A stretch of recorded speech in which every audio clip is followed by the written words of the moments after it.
rendez-vous avec le roi des rois, celui qui est au-dessus des rois humains, le Seigneur des seigneurs bien-aimés.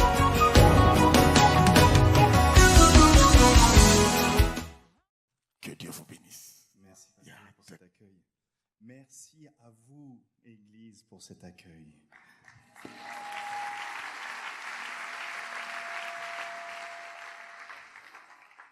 C'est vrai que jamais j'aurais pu imaginer de ma petite église au nord de Paris de pouvoir me retrouver devant une telle assemblée. Mais c'est pas moi qui l'ai décidé, c'est Dieu. Amen. Et c'est pour ça que, en toute simplicité et avec toutes mes imperfections, je sais aussi que ce matin, Dieu veut que la puissance du Saint-Esprit puisse vous parler.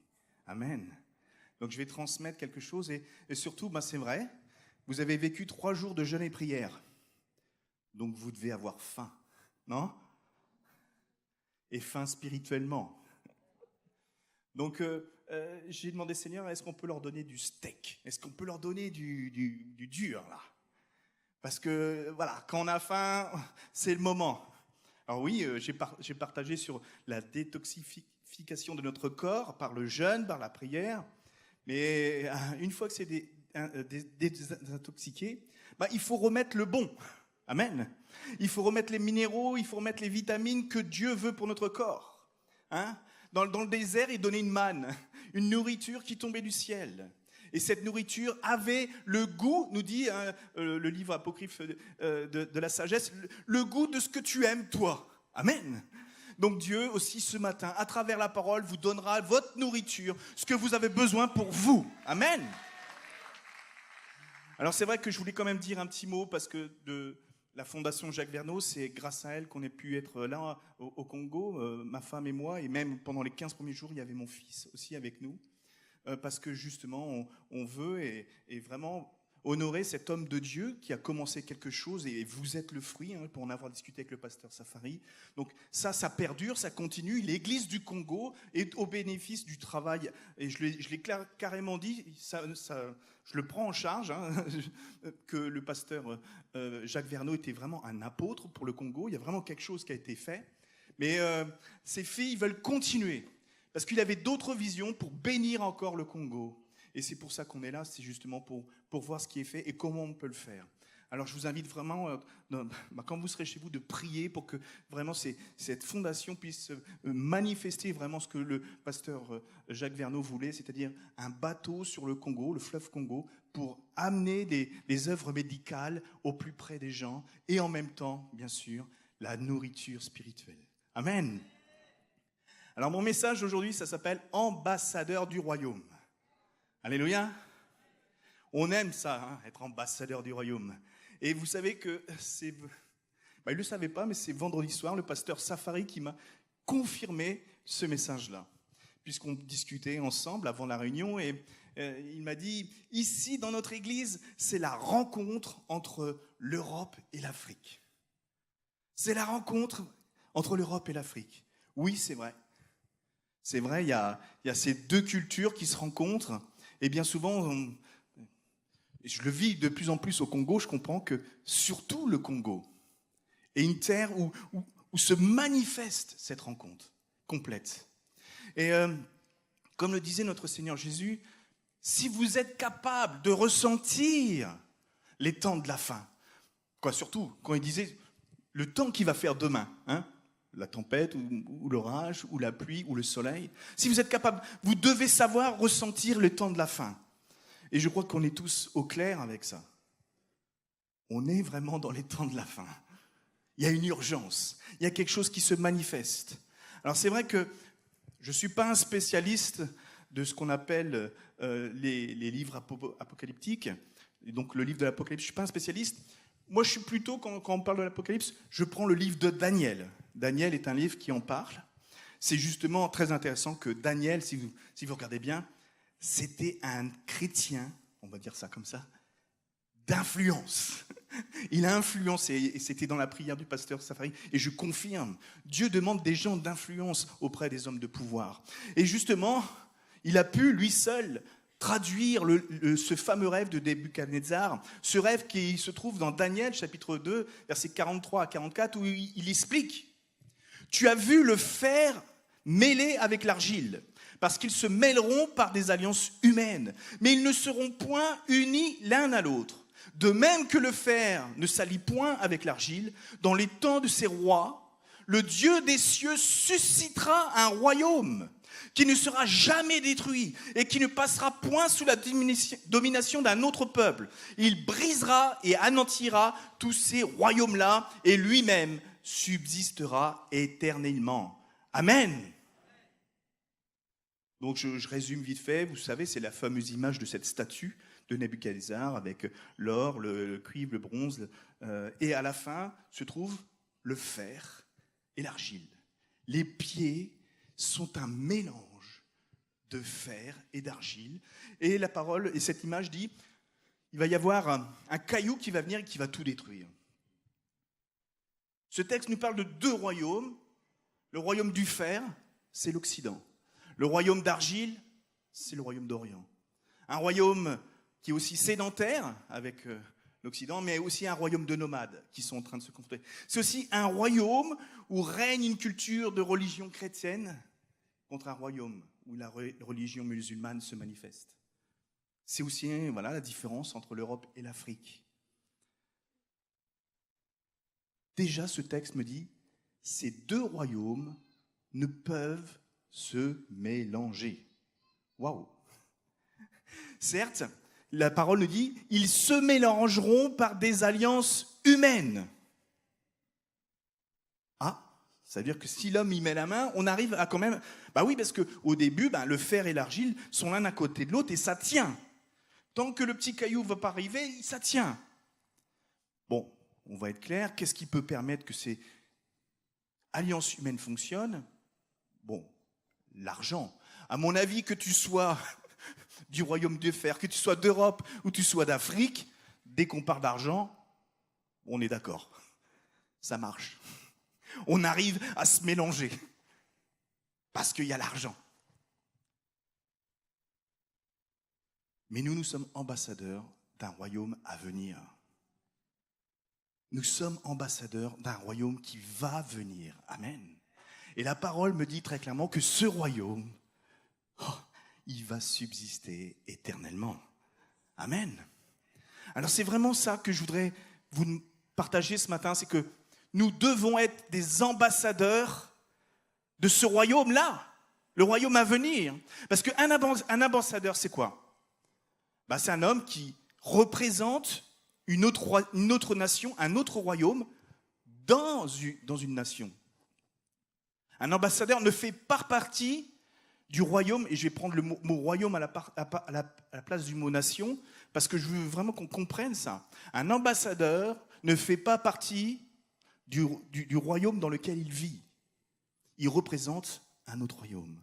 Un ambassadeur ne répond pas aux lois du royaume dans lequel il vit. Il s'y soumet simplement. Dieu est bon. Mais les principes de son royaume prévaut devant toutes les lois. Un ambassadeur aura des comptes à rendre à celui qui dirige son royaume. Amen. On aura des comptes à rendre à notre Seigneur. Croyez-le.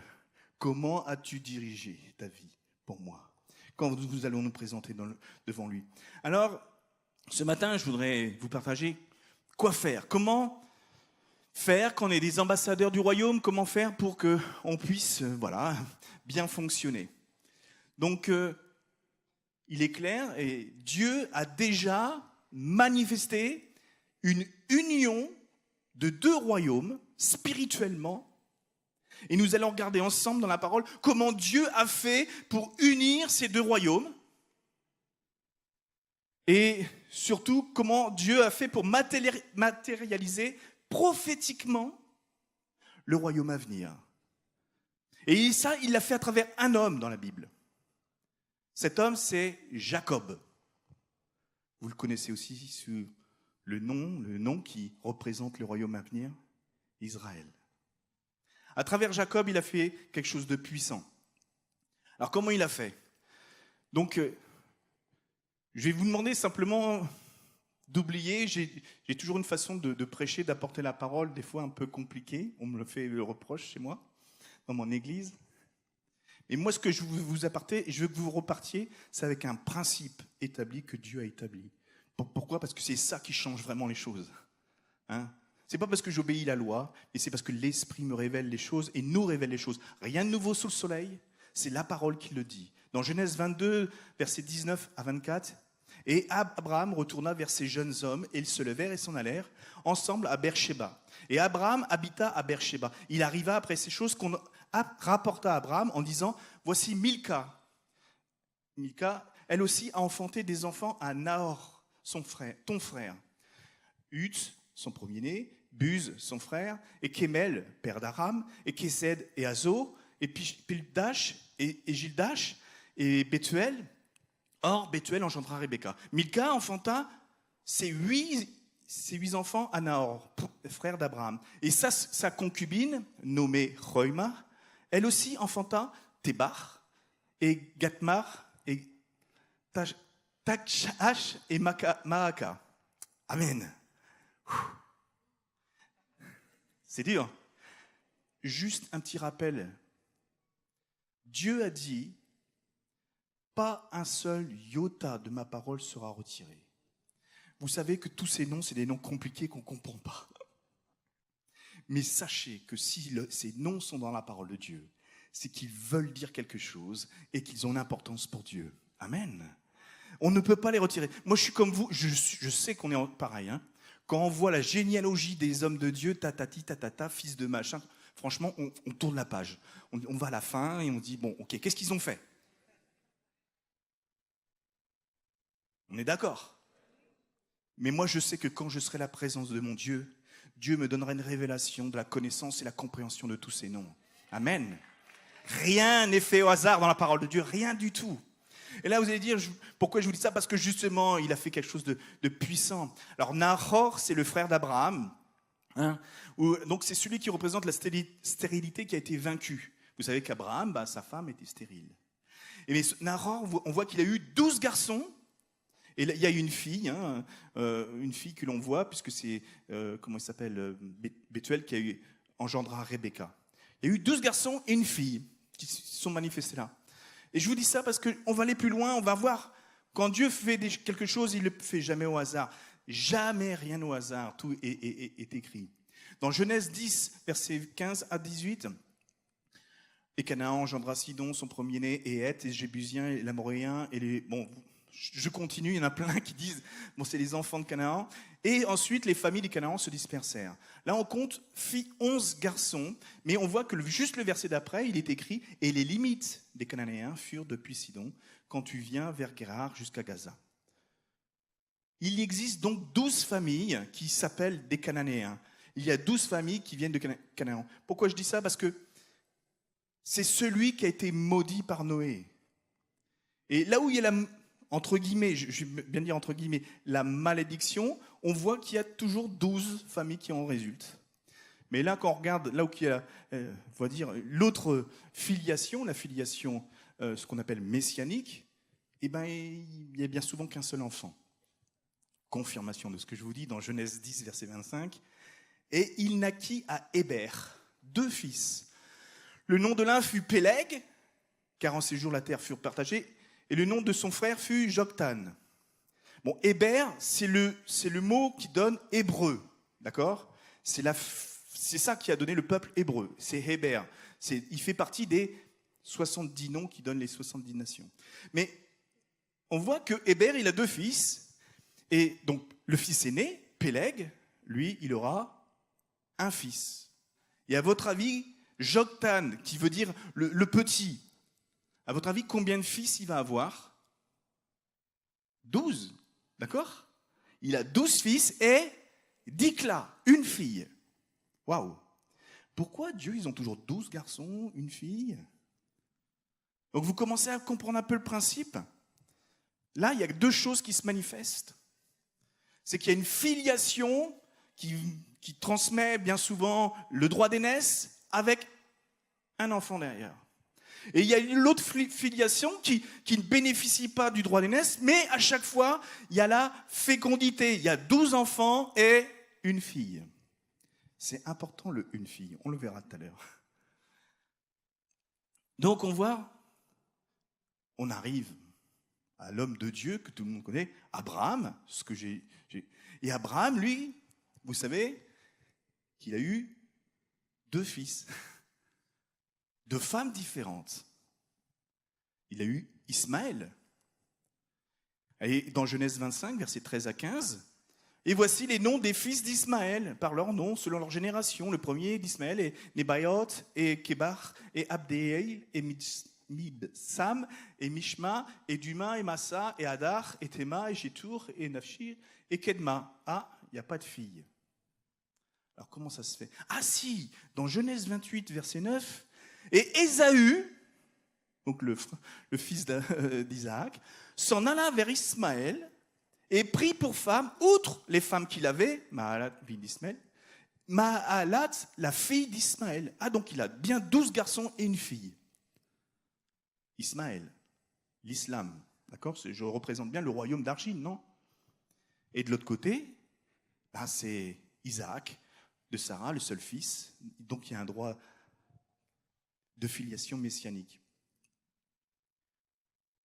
Donc on voit que même à travers Abraham a réussi à engendrer 2 royaumes. Le royaume d'Islam, Ismaël, et Isaac, le royaume, alors on va dire pour l'instant le royaume de fer, mais on va voir que ça va plus loin parce que Dieu est le Dieu de la restauration. Et pourquoi? Parce que justement, Dieu fait et toujours pour que tous soient sauvés. Amen. On est d'accord? Et il l'a fait à travers son Fils Jésus-Christ, pour que tout le monde soit sauvé. Et là, on voit qu'il y a une différence de royaume, de conception. Alors, Dieu utilise et va se manifester à travers la femme d'Isaac. Vous savez, Rebecca, quand il lui dit dans Genèse 25, verset 23, « Et l'Éternel dit, 2 nations, mais on peut dire aussi 2 royaumes, sont dans ton ventre. Et 2 peuples se sépareront à sortir de tes entrailles. Un de ces peuples sera plus fort que l'autre, et le plus grand sera assujetti au plus petit. » Et nous savons qu'Ésaü était le fils aîné. Et il a été supplanté par Jacob. Jacob qui veut dire aussi par l'usurpateur. Il a été usurpé de son droit d'aînesse. Pourtant, Jacob, il a eu combien de fils? 12 fils. Et une fille. Waouh! C'est pour ça que je vous dis que en Jacob, Dieu a réuni 2 royaumes. Puisque Jacob a récupéré, par usurpation, le droit d'aînesse en lui. Et il avait aussi manifesté les 12 garçons et la fille. Alors, quand on parle, alors en hébreu on dirait de la Kabbale, mais non, on parle de gématrie.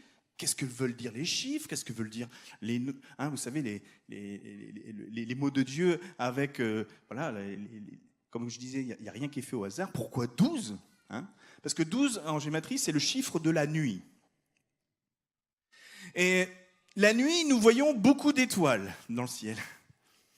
Mais qu'est-ce qu'on voit principalement la nuit? Bon, en principe, quand on s'est bien dégagé et tout ça, on voit la lune. D'accord?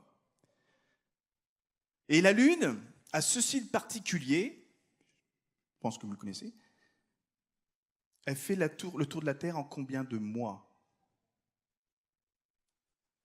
Elle fait le tour de la Terre en 12 mois. Et de temps en temps, il faut un 13e mois. Ça, c'est les cycles lunaires.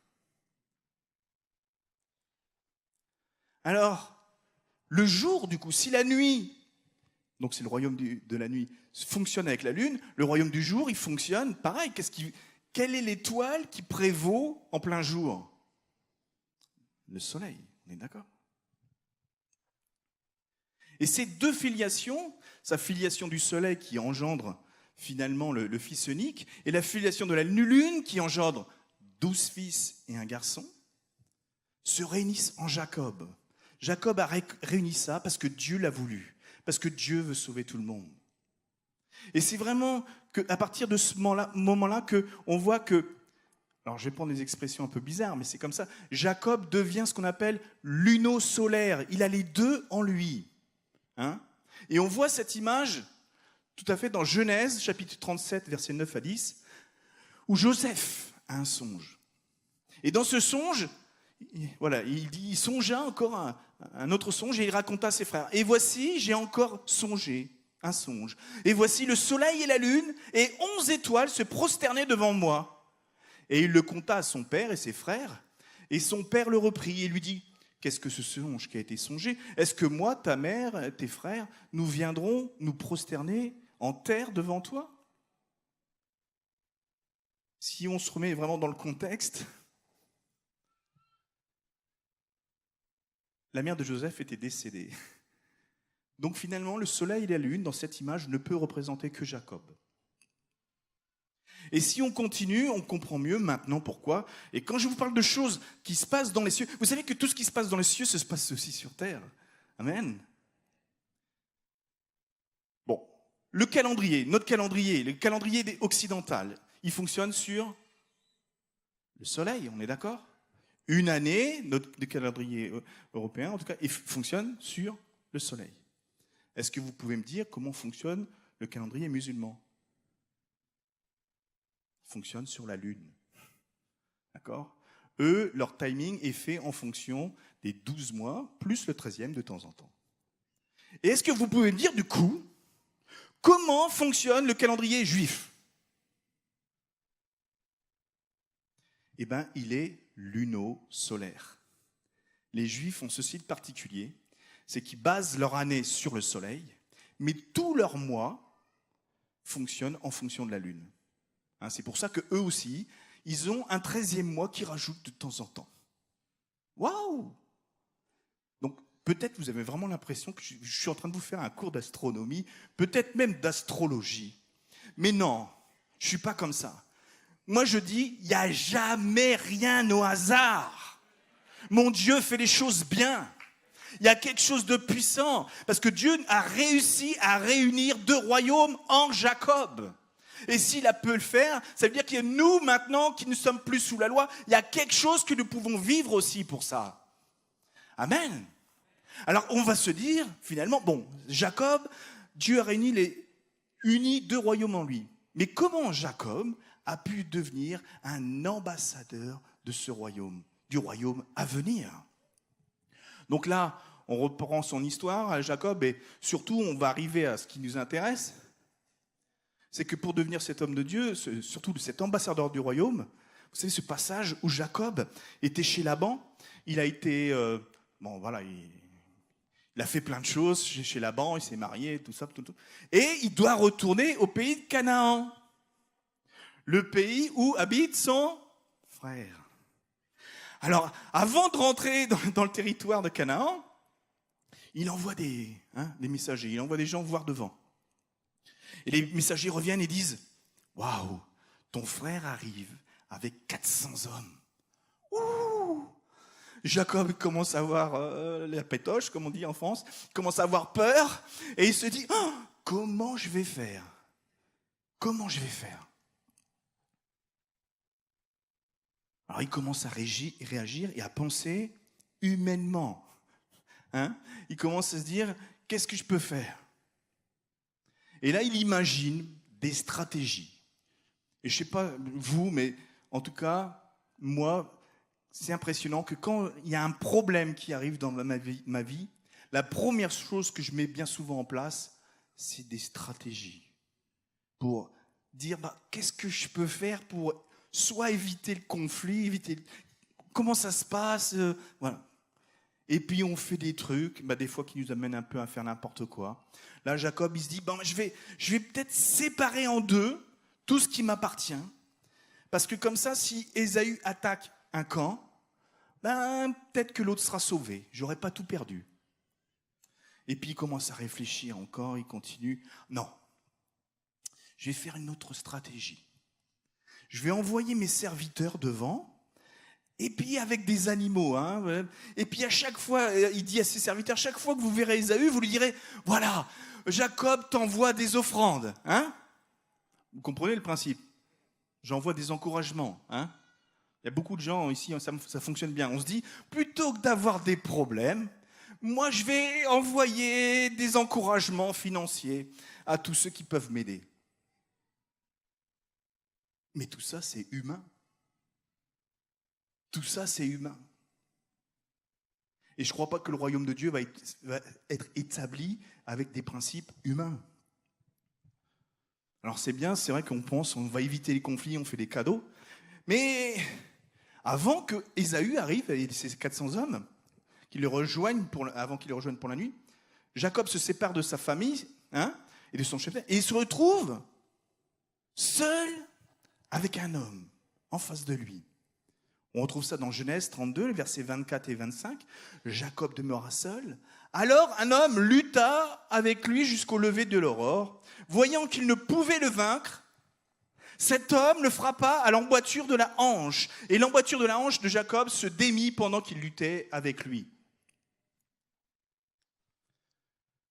Donc pour moi, cet homme, pour moi, c'est une représentation, ça s'appelle une Christophanie, une représentation de Jésus-Christ. Les enseignements rabbiniques, ils vous diront, oui, mais c'est l'ange d'Ésaü qui est venu. Mais bon, c'est bien marqué un homme et tout ça. Donc, je reviendrai sur le fait que, il se bat avec Jésus-Christ. On va comprendre tout ça. Mais, ce qui est important de comprendre, c'est que, en gros, Jacob, ça faisait plus de 20 ans qu'il était chrétien. Pourquoi je dis ça? Vous savez, on est tous pareils. Hein. Jacob, il est né dans une famille, on va dire, chrétienne. Isaac, Rebecca, c'était des bons... Et puis, il a dû quitter, c'est sûr, sa famille, parce que son frère n'était pas trop content. Mais vous savez ce qu'il a vécu au moment où il était à Bethel? Quand il a dormi et qu'il a vu cette échelle où les anges montaient et descendaient. La parole nous dira plus tard que l'échelle, c'est Jésus-Christ. Et c'est à ce moment-là qu'il s'est converti, où il a dit « Dieu était là et je ne le savais pas. » Et il a monté un autel. Il y a 20 ans qu'il a vu qu'il y avait une puissance, qu'il était chrétien, converti. Il a été jusque chez Laban, il a fait du business, un peu n'importe comment et tout ça. Malgré ça, Dieu l'a gardé. Alléluia. Mais là, pour reprendre la terre promise, qui lui appartient, parce que c'est une promesse que Dieu lui a donnée, rien que de savoir que son frère va venir avec 400 hommes, il a peur. Pourquoi ? Il n'est pas encore un ambassadeur du royaume. Il n'y est pas encore. Il faut qu'il se batte. Il faut qu'il se batte avec un homme. Et à ce moment-là, il est touché à la hanche. Bref, Dieu a changé sa façon de marcher avec lui. Amen. Il a été touché à la hanche. Alors oui, ça lui a fait mal sur le moment. C'est sûr que quand Dieu vient te toucher là où ça fait mal, tu dis « Oh non, mais Seigneur, c'est vrai que ce truc-là, je ne voulais pas te le partager. » Mais bang, Dieu tape et il change ta marche avec lui. Est-ce qu'il est dit qu'après que Jacob, il boitait? Non. Dieu, quand il vient te toucher, quand il vient frapper quelque part, sur le coup, ça fait mal. Mais après, est-ce que tu boites? Non. Mais par contre, ta marche change. On l'a partagé pendant 3 jours. Tu cours même. Tu cours pour l'Éternel. Vous voyez bien, il y a quelque chose de puissant qui se passe. Et je vais relire ce qui se passe vraiment. Et comment ça doit se faire et pour que chacun d'entre nous, nous puissions l'intégrer. Dans Genèse 32, les versets 26 et 28, ils disent « Il dit, laisse-moi aller car l'aurore se lève. » L'homme dit ça à Jésus-Christ. À Jacob, excusez-moi, lapsus. Et Jacob répondit, je ne te laisserai pas tant que tu ne m'auras béni. Il lui dit, quel est ton nom? Et il répondit, Jacob. Il dit encore, ton nom ne sera plus Jacob, mais tu seras appelé Israël, car tu as lutté avec Dieu et avec des hommes et tu as été vainqueur. Amen. Moi, quand je vois des textes comme ça, vous ne posez pas des questions. Et moi, je dis, attends, le gars, il vient combattre Jacob. il vient du ciel, puis on comprend bien que c'est quand même un être spirituel. Et il ne connaît pas le nom de Jacob. Alors pourquoi il pose la question, quel est ton nom? À votre avis, pourquoi il dit, quel est ton nom? Je reviens à ce que j'ai dit au début, si vous avez tous suivi l'histoire. Jacob, ça veut dire usurpateur, en gros. Celui qui a supplanté, celui qui a pris la place de l'autre alors qu'il n'avait pas le droit. Et quand Jacob répond, je suis Jacob, il faudra dire, je suis un usurpateur. Jacob se repent devant le Seigneur, il dit, je suis un usurpateur. Oui, tu es un usurpateur qui répond, mais maintenant tu ne seras plus un usurpateur, tu seras Israël. Ça change quand Dieu vient te toucher. Il vient te montrer où tu en es avec lui. Et bien souvent, moi le premier, on est des usurpateurs. On se comporte comme des chrétiens, on croit être des chrétiens. Mais Dieu te dit, comment tu t'appelles vraiment? Nous, on sait dans notre cœur comment on est. Et combien de fois on a usurpé le droit d'être un enfant de Dieu. Et il nous rappelle cela. Et il vient toucher à ta hanche. Il veut que tu marches autrement avec lui. Il veut que tu deviennes vraiment un Israël. Et ce mot Israël ne veut pas simplement dire Dieu combat, tu combats contre Dieu, mais veut dire aussi Dieu prévaut. Dieu prévaut. Dieu doit être en toi devant toute chose. Amen. C'est Dieu qui marche devant toi. C'est ton avant-garde, ton arrière-garde. Et il faut se le rappeler et il faut vivre comme cela. Tu veux être un ambassadeur de Dieu? Tu veux être un ambassadeur de son royaume? Est-ce que Dieu prévaut? Est-ce que Israël est manifesté en toi? Est-ce que tu t'es battu avec Jésus-Christ? Alors, Jésus-Christ, il ne pourrait pas se battre avec tout le monde, quoi, s'il peut, mais il nous a donné le Saint-Esprit. Alléluia. Vous vous battez jamais avec le Saint-Esprit, vous? Quand le Saint-Esprit vient de souffleter? Ouais, mais tu vois, là, tu as un comportement... C'est pas ce qu'on voulait. Mais oui, mais non, mais j'ai raison et tout ça. Bon, je vais vraiment vous témoigner et j'espère que vous me pardonnerez. Mais hier soir, je suis devenu chauffeur à Kinshasa. Oui, c'est un miracle. Oui, c'est un miracle, je sais. J'ai conduit. Et à un moment, c'est ma chair qui a parlé. À un moment, franchement, bon, je ne vais pas dire que les Congolais conduisent mal, mais comment comprendre le code de la route ici? Quand je suis sorti au début, je mettais mes clignotants. J'ai compris que ça ne servait à rien. J'ai voulu aller dans un endroit, oh là là, c'est le bouchon. Pourquoi? On ne sait pas. Mais c'est bloqué. J'ai voulu faire demi-tour, tout le monde me bloque, m'empêche de faire... Je dis, Seigneur. Donc c'est vrai, j'avoue. À ce moment-là, ma chair, voilà, est sortie. Et le Saint-Esprit, tout de suite, oh! Ils sont enfants de Dieu comme toi. Hein. N'oublie pas. Oh Seigneur, pardonne-moi. Je me bats.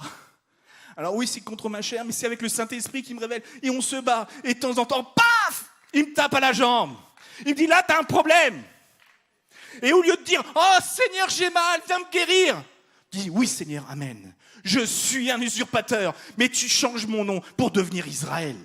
Pour devenir Dieu pourvoit en toutes circonstances. Quand je mets Dieu devant moi, quand je le mets en priorité dans toutes les choses de ma vie, je deviens un ambassadeur du royaume. Et Seigneur. Vous savez que le royaume de fer, comme le royaume d'argile, sont dirigés par Satan. Vous pouvez chercher tout ce que vous voulez, essayer d'améliorer ce que vous voulez, dans l'Occident ou dans l'Orient. Ces deux royaumes sont voués à l'échec parce que dirigés par Satan. Amen. C'est ce que disait la parole. Et qu'est-ce qui va y arriver? Un petit caillou qui va venir. Le royaume arrive, c'est la représentation que Jésus-Christ va détruire. Quand il va revenir sur terre, ces deux royaumes vont voler en éclats. La pierre qui est Jésus-Christ va être comme la pierre que David a lancée contre Goliath. Quand il l'a touché, Goliath est tombé face contre terre devant Dieu. Amen. Hein, pareil, vous vous êtes jamais posé la question, le caillou vient, il tombe pas en arrière. Non, il tombe face contre terre. Waouh. Je sais pas, mais la science voudrait qu'il tombe en arrière. Mais pourquoi il tombe face contre terre? Parce que c'est Dieu qui fait les choses. Amen. Et ces deux royaumes, vous pouvez faire ce que vous voulez. Ils vont pas essayer de se récupérer, même si les hommes vont essayer par l'argent, par le business, de créer des mélanges d'alliances humaines. Dieu va détruire ces royaumes. Alors Seigneur, on dit, mais c'est pas sympa, ça va être difficile. Moi, je sais pas, mais les temps de la fin, ça n'a jamais été marqué que ça allait être facile. Par contre, Dieu, il nous dit, est-ce que toi, tu vas prendre ta position d'ambassadeur du royaume à venir? Amen. En toutes circonstances. En toutes circonstances, tu dois manifester ça. Et Jacob a été transformé. Vous savez que tout à l'heure, je ne sais plus jusqu'à quelle heure je dois avoir, excusez-moi, pasteur. Jusqu'à quelle heure j'ai pour prêcher? Parce que là, je suis parti. Là. Bon, en 5 minutes, je finis. C'est bon? Excusez-moi, je suis là parce que je boue. Je boue parce que c'est une telle vérité. Je vous prêche ça à vous, mais je pourrais le prêcher en Europe, on pourrait le prêcher partout. Trop de chrétiens actuellement veulent rétablir le royaume de Dieu sur terre sans Jésus-Christ. Ça ne marchera pas. C'est Jésus-Christ qui va l'établir. C'est ce qu'on appelle le dominationnisme. Ça ne marche pas. Par contre, on doit se comporter comme des ambassadeurs du royaume. Amen. Alléluia. Donc Seigneur, maintenant, qu'est-ce qui s'est passé avec Jacob? J'accélère. Genèse 33, versets 1 et 3. Jacob leva les yeux et regarda, et voici Ésaü arrivait avec 400 hommes. Il répartit les enfants entre Léa, Rachel et les 2 servantes. Il plaça en tête les servantes avec leurs enfants, et puis Léa avec ses enfants, et enfin Rachel avec Joseph. Lui-même passa devant eux, et il se prosterna en terre 7 fois, jusqu'à ce qu'il fût près de son frère. Amen. Vous avez vu les stratégies, comment elles changent quand tu es un ambassadeur? Tu ne te planques pas derrière les autres. Tu ne fais pas une stratégie où tu sépares les choses pour faire en sorte qu'une partie soit sauvée. Je veux garder mes biens. Non, tes biens sont là-haut dans le ciel. Et surtout, il faut manifester quelque chose de puissant. Jacob a été transformé. Il se met devant tous ses biens. Ce n'est pas ses biens qui sont importants, c'est lui d'abord. Il n'a plus peur de son frère. Amen. On ne doit pas avoir peur des autorités mises en place sur ces royaumes de fer et d'argile. Paul lui-même qui dit, mais Seigneur, pourquoi tu m'envoies là? T'inquiète, le Saint-Esprit va parler à ta place, tu verras. Tu verras comment les choses vont changer. Et c'est essentiel. Jacob, à ce moment-là, il lui fait vraiment un cadeau du bétail, mais un don inconditionnel, un don d'amour. Parce qu'il est béni, il dit, je te bénis. Et j'attends rien en retour. Il ne lui fait pas un don pour l'usurper, pour magouiller. Il fait un don parce que, voilà, je veux investir dans ta vie. Ce n'est pas la même chose quand vous faites un don de la part de Dieu. C'est une bénédiction que vous donnez. Surtout, Jacob, quand Ésaü lui dit, du coup, viens avec moi, on va prendre les chevaux, on va aller plus vite et tout ça. Jacob dit, non. Moi, je marche avec les plus lents.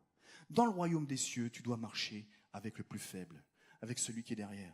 Jésus-Christ a lavé les pieds de ses disciples. Jésus-Christ était avec les plus faibles. Quand tu manifestes, quand tu veux être un ambassadeur du royaume, tu restes avec ceux qui sont les plus faibles. C'est pas la peine de te faire montrer avec ceux qui sont la gloriole. Non. Ceux qui ont besoin de toi, c'est les plus faibles. Il faut que tu les encourages, tu les exhortes. Et surtout, Jacob fait un autel après. À Dieu, un Dieu tout-puissant, c'est l'autel qu'il appelle El Elohe Israël, c'est-à-dire Dieu puissant d'Israël. Et ensuite, Jacob commence à se comporter comme Israël, comme un vrai ambassadeur du royaume. Je ne sais pas si vous avez remarqué, mais dans la parole, quand Dieu a transformé Abraham de Abram, il en fait Abraham. Et à partir du moment que Dieu a transformé son nom, tous les textes qui suivent, c'est bien Abraham qui est marqué. Pour Isaac, Dieu l'a dit, tu l'appelleras Isaac. Donc, il n'a pas changé le nom, puisque c'est Dieu qui avait décidé dès le départ. Pour Jacob, tu t'appelleras Israël, Mais si vous lisez les textes après, de temps en temps, il s'appelle Jacob, de temps en temps, il s'appelle Israël. Pourquoi ? Parce que le royaume des cieux n'est pas encore venu. C'est pas fini, c'est encore en construction. Et vous êtes des ambassadeurs de ce royaume-là. Nous sommes de la descendance d'Abraham, Isaac et Jacob, parce que nous sommes des ambassadeurs du royaume. Et c'est comme ça que ça fonctionne. Ça ne marche pas autrement. Il faut être là pour manifester ce royaume en toutes circonstances. Alors c'est vrai que Jacob représente le peuple de Dieu, le peuple de Juifs. Et combien il y a de tribus ? 12. Non, il y en a 13. Ah, mais non, on m'a toujours dit qu'il y en avait 12 à l'étude biblique. Bah non. Joseph, il a Ephraim et Manassé en plus. Donc ça fait 13. 12. Donc, vous voyez, le royaume a été réuni. Donc ce qui est important aussi, c'est de comprendre que nous, qui sommes rattachés à l'Olivier Franc, que Jésus-Christ a fait quelque chose de puissant, nous, notre job, on n'est pas ambassadeur d'Israël. Franchement, je suis pas... J'étudie beaucoup les œuvres, les études rabbiniques, mais je ne suis pas un juif messianique. Pourquoi ? Moi, je suis un païen, je suis un goy, comme il dirait, quoi qu'il en soit. Mais ma fonction est un ambassadeur des nations. Amen. Et des nations, alors l'ONU dit qu'il y en a 197, mais moi, ma Bible a dit qu'il y en a 70. Alors déjà, c'est pour réfléchir, dire, il y en a nettement moins que l'on croit. Ça veut dire que ma nation, elle est peut-être plus grande que je ne pense. Eh ouais, déjà c'est pour dire que, voilà, faites attention à ça. Mais surtout, Christ, à partir du moment qu'il a envoyé ses disciples pour manifester le mandat qu'il leur a donné, c'est « faites de toutes les nations des disciples », il en a envoyé combien ? 70, 2 à 2, pour qu'ils aillent visiter les villes et les villages dans lesquels il va venir après. Nous sommes des ambassadeurs, des disciples de notre Seigneur, pour visiter les villes et les villages. Amen. Parce que Jésus-Christ revient bientôt. Et quand il reviendra, je suis franchement désolé de le dire, mais le choix devra être fait. Il faut proclamer l'évangile. C'est ça, notre royaume. La bonne nouvelle, c'est quoi ? Le royaume est proche. Et tu as l'occasion maintenant de choisir à qui tu appartiens. Bats-toi avec Jésus-Christ. Tu verras. Il va te transformer en usurpateur, en Dieu pourvoit. Amen. C'est comme ça que Dieu fonctionne. Dieu veut vraiment que chacun d'entre nous puissions manifester le royaume en toutes circonstances. Et tu es équipé pour ça à partir du moment que tu te bats, tu es en relation avec Dieu pour maîtriser ta chair. Amen. Je sais que Satan existe, que Satan cherche à agir dans notre vie pour qu'on oublie l'essentiel. La parole m'enseigne surtout de résister à Satan. Vous savez qu'il est vaincu. Je n'ai pas besoin de me battre pour essayer de le battre, de gagner. C'est fait. Amen. Par contre, on doit s'équiper pour résister, parce que lui, il ne veut pas que vous soyez des ambassadeurs du royaume. Il ne veut pas que vous travailliez avec le Saint-Esprit jour et nuit pour être transformés à l'image de Jésus-Christ, de gloire en gloire. Amen. Il ne veut pas ça. Donc il va vous titiller, vous empêcher. Et à chaque fois, il va vous dire, mais si tu faisais une alliance humaine ?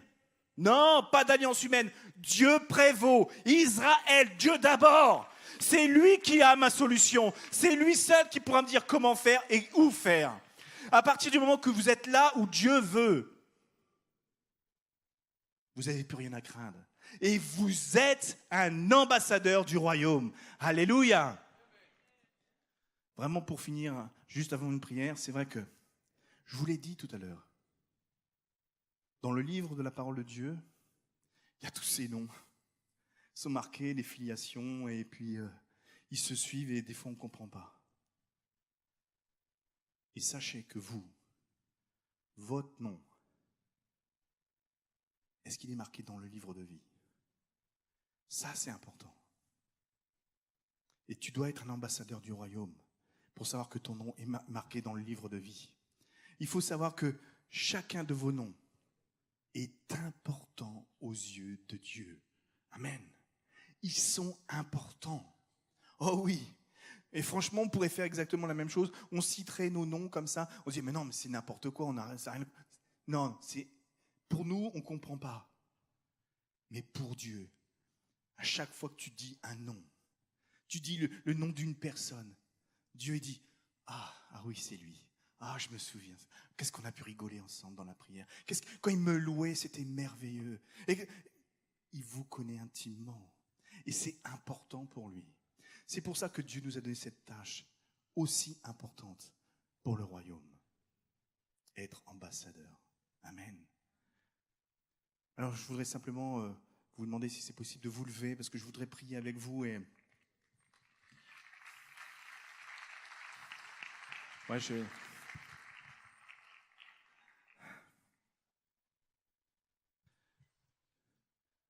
Déjà, premièrement, je te demande, Saint-Esprit, fais grâce. Fais grâce à ce que j'ai pu transmettre ne soit pas déformé, mais que chacun ici comprenne mon cœur. Parce que Seigneur, tu sais ô combien que mon cœur est pour ton Église, Seigneur. En tout lieu, en tout pays, ton Église. Cette Église glorieuse, sans tache ni ride. Mais je veux, Seigneur, et je déclare, c'est vrai, Seigneur, je suis aussi un usurpateur. Je suis un Jacob devant toi. Mais dans ta bonté, à travers le sacrifice de ton Fils sur la croix, à travers sa mort et sa résurrection, tu m'as permis de devenir Israël. Tu m'as permis de pouvoir être touché là où j'ai des faiblesses et transformé dans ma vie afin de pouvoir être un ambassadeur du royaume. Alors Seigneur, permets à ce que nous puissions ensemble, unis par le même esprit, être bénis ce matin. Que l'Esprit Saint avec qui on se bat visite nos entrailles. Qu'il supprime toutes les toxines de notre corps. Et qu'il y mette à la place une soif de ta parole. Une soif de te connaître davantage. Une soif d'intimité avec le Seigneur. Parce que c'est comme ça que je me bats avec le Seigneur. Et quand je me bats avec lui, il me transforme pour aller dans le monde. Oh oui, Seigneur. C'est vrai que c'est tellement facile de venir à l'église, de venir habillé, d'être un ambassadeur ici, dans ce lieu. Mais toi, tu veux qu'on soit un ambassadeur dans le monde. Là où il y a le royaume de fer, là où il y a le royaume d'argile. Et nous savons que ces royaumes ne vont pas durer. Et nous sommes les ambassadeurs du royaume à venir. Oh oui, Seigneur, libère cette puissance à travers cette église, libère la puissance à travers ce lieu, Seigneur. Parce que je le prophétise. Ce qu'a dit le pasteur Safari, c'était une réalité. Ici se rencontrent l'Europe et l'Afrique. Pourquoi ? Pour être transformés en l'image du royaume des cieux. Et je le déclare maintenant ici dans ce lieu. Chaque personne qui va venir va pouvoir lutter contre ces royaumes qui veulent changer. Qui déclarent en France que les Juifs sont à proscrire.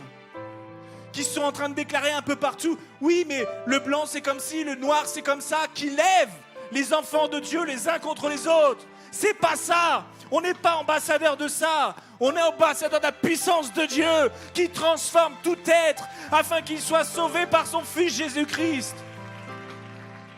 Oh Seigneur, et par la puissance du Saint-Esprit, tu confirmes les appels de chacun pour que chacun sache vraiment, discerne vraiment là où il doit être. Oh oui Seigneur, et tu libères les conseillers, les Daniel, les Joseph, auprès des hommes en autorité sur ce pays. Tu les libères maintenant, parce que c'est une saison de changement. Oui, vous allez être une source de bénédiction.